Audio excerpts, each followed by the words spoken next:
Kita lanjutkan ke tutorial berikutnya, yaitu tutorial mengenai input data pegawai. Kita masuk ke menu, kemudian kita pilih yang presensi manajemen penggajian pegawai rumah sakit. Nah, input data petugas bisa kita inputkan melalui menu petugas. Ini adalah untuk karyawan yang selain dokter. Nah, bisa kita masukkan nomor induk pegawainya di sini 123.789.786. Ini misalnya nama petugasnya Windiarto Nugroho.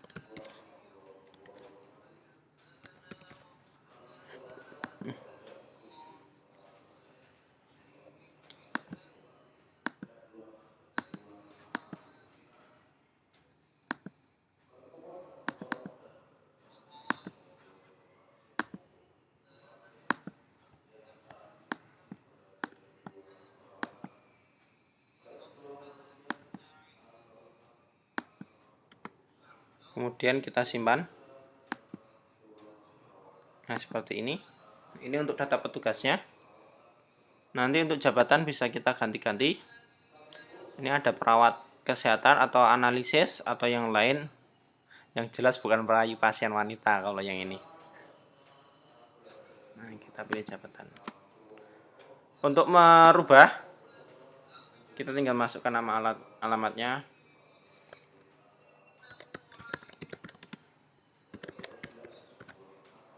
Kemudian kita klik ganti, seperti itu. Kemudian kita lanjut ke menu dokter. Caranya sama, klik baru. Atau kalau enggak, klik pada atas ini. Bisa juga atau klik baru. Kode dokter atau bisa juga diisi dengan NIP-nya. NIP dokternya misalnya 145.678.897. Nama dokternya misalnya Dr. Salim Mulyana. Spesialisnya misalnya spesialis objin. Nomor izin prakteknya. Kemudian kita klik simpan.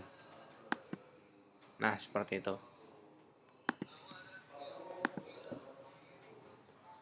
Itu tadi adalah untuk input dokter. Kemudian di sebelah kanan ini ada input barcode presensi. Nah, input barcode presensi ini digunakan jika kita ingin presensinya menggunakan software yang berbasis web ambil muka. Softwarenya sendiri dari sini. Kemudian kita klik presensi. Ini untuk manggil. Nah, nanti seperti ini.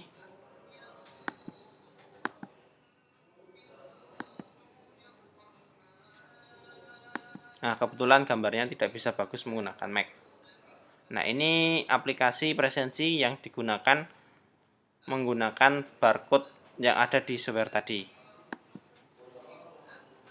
Nah, yang sudah ada di sini nama dokternya, Dr. Salim Mulyana. Tinggal nanti kita masukkan nomor barcode-nya misalnya 12345. Nah, nomor barcode ini acak. Bisa kita buatkan secara acak atau asal. Untuk kartunya bisa pesan di percetakan. Atau kalau tidak bisa ke PT Primanusa, cari saja blognya di internet sudah ada atau websitenya. Untuk penyedia khusus kartu PVC atau kartu yang kayak semacam ATM yang nanti bisa digunakan untuk transaksi pasien maupun untuk kartu pegawainya. Nah, 1234567 biar mudah. Terus kita klik simpan. Nah, seperti itu. Terus kalau mau mengganti gimana? Kita klik. Kemudian kita ganti misalnya menjadi 9, ganti. Nah, berubah. Sama saja, misalnya Windiarto Nugroho, nomor barcode-nya adalah 123. Kita simpan karena di sini masih kosong. Seperti itu. Kalau mau ganti juga sama. 1 2 3 4 klik ganti. Nah, ini untuk barcode presensi yang nanti menggunakan Webase.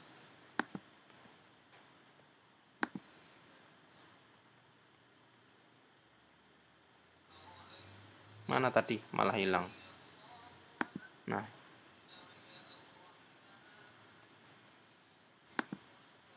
ini.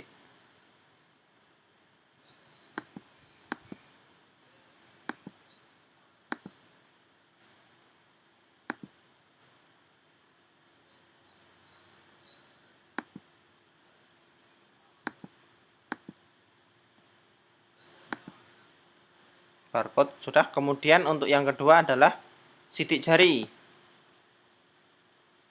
Sidik jari ini adalah inputan data yang menggunakan sidik jari. Kita menggunakan hardware-nya Digital Persona URU 4500 untuk hardware-nya URU 4500. Untuk inputannya ada di software tersendiri dan hanya jalan di Windows. Jadi untuk di software di sini hanya bisa dilihat saja, kemudian untuk menghapus. Untuk input data fingerprint-nya maupun mengedit dari software fingerprint yang ada di Windows. Silahkan download yang versi Windows kemudian digunakan.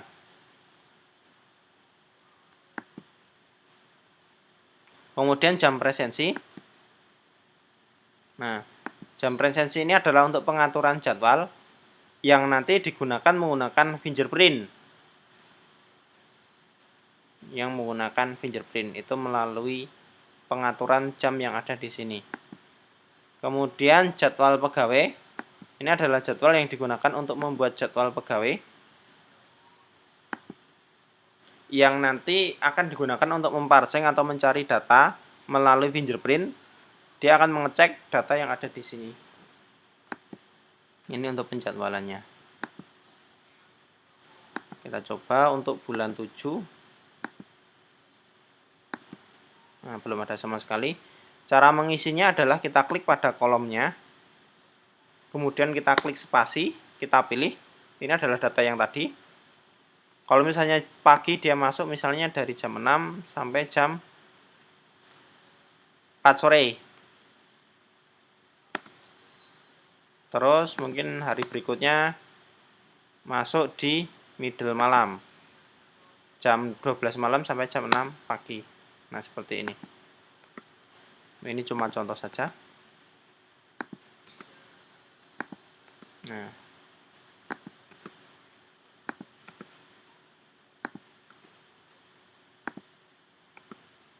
silahkan isi sampai selesai. Kalau sudah selesai, kemudian kita klik update. Proses selesai. Data sudah masuk database. Kalau kita ingin menghapus datanya atau merubahnya gimana? Misalnya ini dia harusnya libur.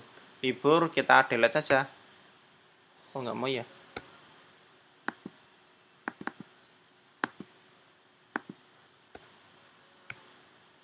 Oh, menggunakan Mac tidak mau, tapi kalau misalnya menggunakan Windows atau Linux ketika diklik delete langsung bisa masuk. Di sini nggak bisa. Kalau untuk menghapus satu baris, kita klik kemudian kita pilih hapus.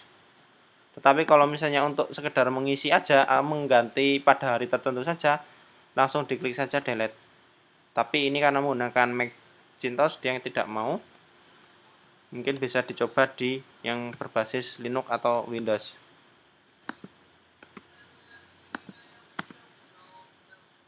Kita klik update.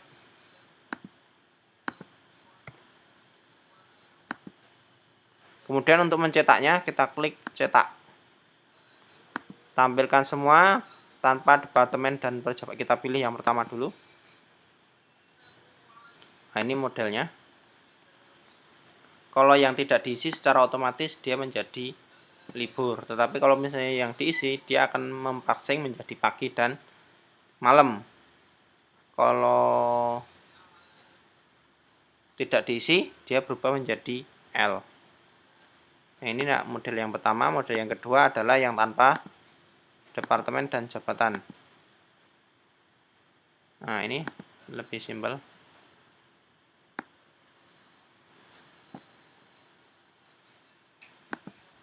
Kita klik keluar.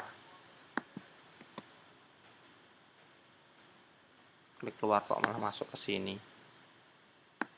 Kita klik keluar.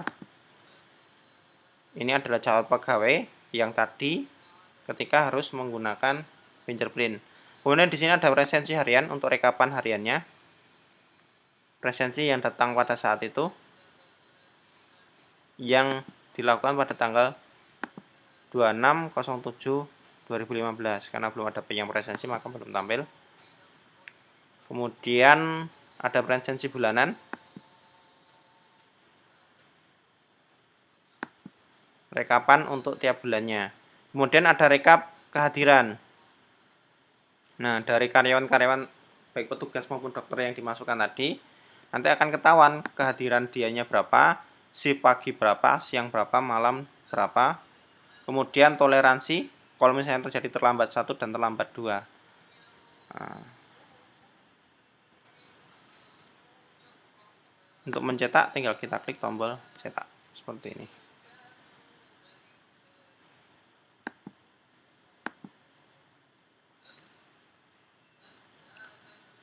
Kemudian kita klik pada kepegawaian untuk membuka database kepegawaian dan HRD. Kita klik kepegawaian dan gaji. Nah, ini menunya.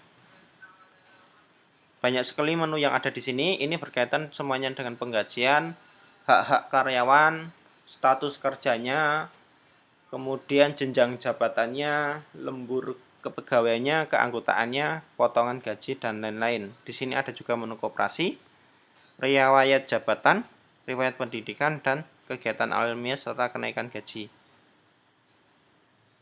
Nah, kita klik pada data pegawai. Ini adalah data pegawai yang tadi dimasukkan lewat dokter maupun lewat petugas. Kita bisa saja menginputkan lewat menu ini langsung untuk tambahan data pegawai, tetapi ketika dia dimasukkan di sini, diinputkan di sini, maka tidak serta-merta dia akan tampil di dalam software kepegawaian, di data petugasnya. Nah, kita bisa milih di sini. Nah,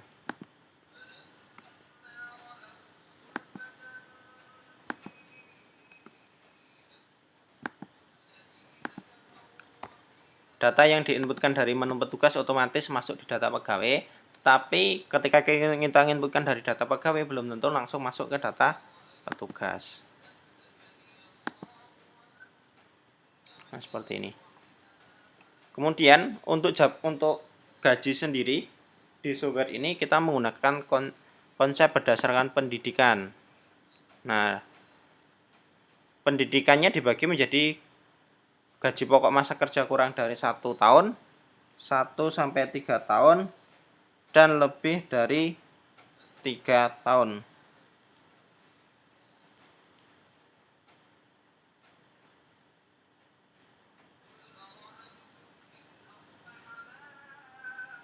Nah, kemudian untuk inputannya kita tinggal klik input tingkat pendidikan, misalnya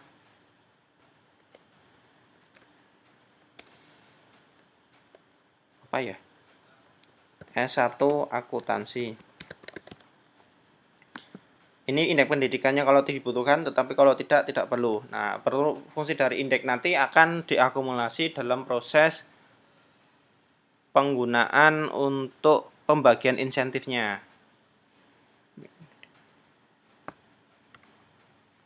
Kalau kosong kita ganti strip, 1 kurang dari 1 tahun, dia misalnya 1 juta. 1-3 tahun,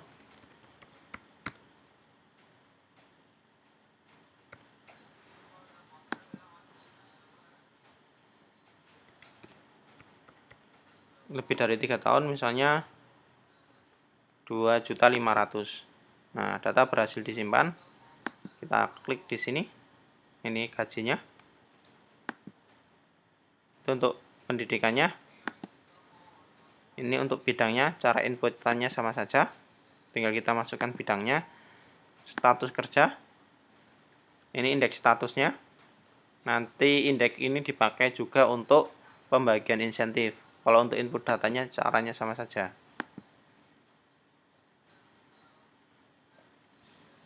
Jenjang jabatan. Nah, di sini untuk tunjangan perjabatan yang ada. Untuk input data atau edit. Kalau untuk mengedit kita klik di sini.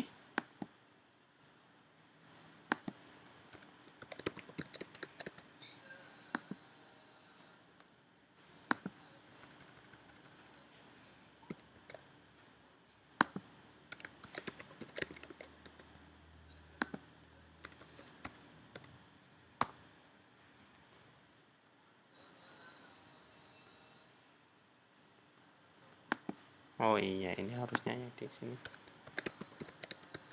Pengawas 1 juta.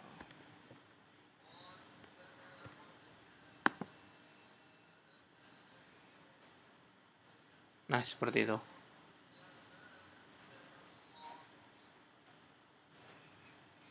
Rp1 juta. Kemudian kita pilih kembali ke menu utama untuk menu kepegawaiannya. Itu tadi jenjang jabatan, ada departemen, kemudian insentif. Nah, ini diambil dari pendapatan seluruh rumah sakit. Kemudian akan dibagi berapa persennya yang ke karyawan. Input pendapatan, ini pendapatan rumah sakitnya untuk total per bulannya. Kemudian input insentif ini untuk berapa persen yang nanti diambil dibagikan ke karyawan berdasarkan indeks-indeks yang tadi ada. Kemudian di sini ada pendapatan akte. Pendapatan akte ini dibagi menjadi dua, yaitu pendapatan yang nanti menjadi milik rumah sakit dan yang menjadi hak karyawan. Jadi dibagi menjadi dua, orang yang mengurusi pembuatan akte di rumah sakit dan bagian rumah sakitnya. Ada pendapatan resum sama saja seperti pendapatan akte, begitu juga dengan puslah, pendapatan warung. Kita ke data pegawai. Nah, ini data kepegawaian yang ada. Untuk input data, kita klik pada input data, diisi seperti biasa, tinggal milih-milih saja. Untuk mengeditnya, kita klik di sini, Windiarto Nugroho. Misalnya saya pengawas. Departemennya kosong, bagiannya kosong, status. Nah, ini pendidikan S1 akuntansi misalnya.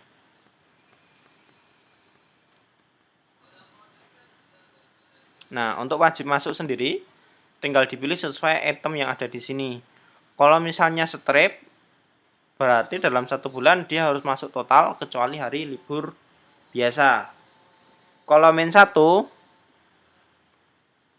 berarti jika dia tidak punya wajib masuk, misalnya pegawai pocokan atau pegawai yang dia freelance, dalam 1 bulan belum tentu dia masuk atau tidak punya wajib hadir. Min 2, jika ingin wajib masuk 1 bulan dikurangi 4 hari.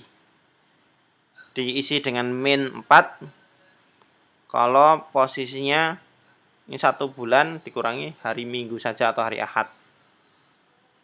Nah, diisi dengan min 5, kalau misalnya ingin mengikuti penjadwalan, yaitu dengan menggunakan fingerprint. Saya isi strip, kemudian saya simpan.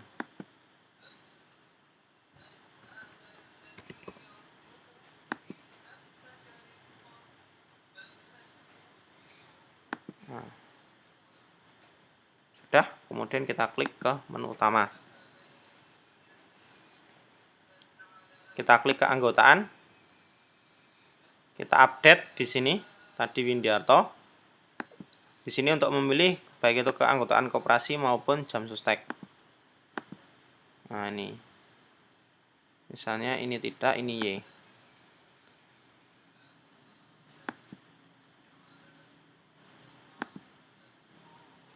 Di dalam proses keanggotaan tadi, kalau misalnya ini dikosongkan, biasanya gajinya tidak mau tampil atau dipotongannya tidak mau tampil. Jadi lebih baik diisi semua.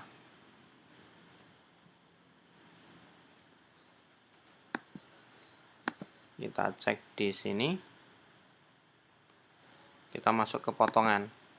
Nah, yang tampil di sini hanya yang anggota koperasinya terisi dan jam sosteknya terisi. Kita coba yang lain. Potongan gaji kita kok potongan gaji toh. Kembali ke keanggotaan. Misalnya Salim Mulyana. Kita isi koperasinya tidak, ininya juga tidak.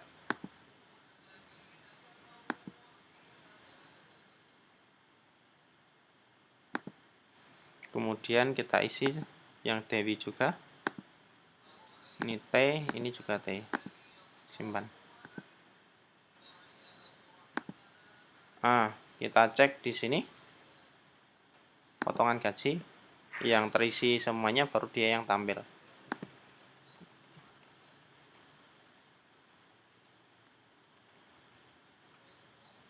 Di sini ada dana sosial. Kalau kita isi di sini secara otomatis potongan untuk dana sosialnya akan berubah mengikuti yang ada di dana sosial yang ada di situ.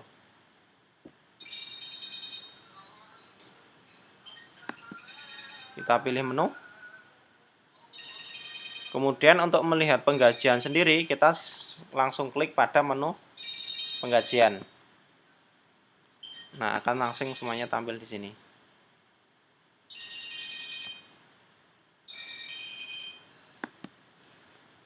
Demikian tutorial untuk bagian kepegawaian.